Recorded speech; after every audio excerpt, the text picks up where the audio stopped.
farmashiyo dhisay dabaqa dilka waa qisada nin Mareykan ah oo farmakolojiga aad ugu takhasusay isla markaana ka shaqeyn jiray farmasi kadibna hal mar noloshiisa u bedelay mid ku nafista argagaxa meydadka soo dhow daawade like page-keena sidoo kale haddii aad YouTube-ka naga daawanayso waxaanu kaa codsanaynaa inaad subscribe nagu dhiirigeliso.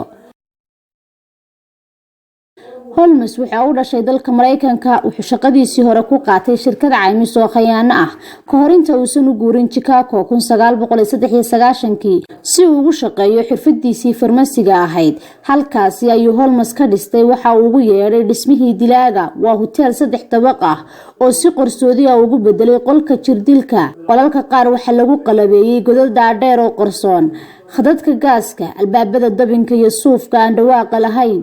halka kuwa kale lagu soo bandhigay marino qarsoodi ah jaranjarooyin iyo wadiiqooyin horseed u ahaa gumaadka meedo tiro badan.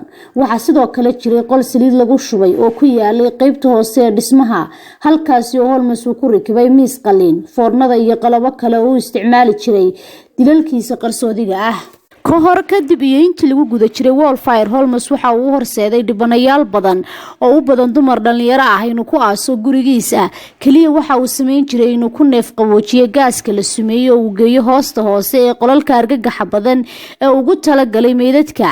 kadib wuxuu meydkii ku shubay foornadiisa deedna wuu moorgareeyay oo qolfoofyada wuxuu ka iibin jiray iskuulada caafimaadka si ardaydu ugu tababarato.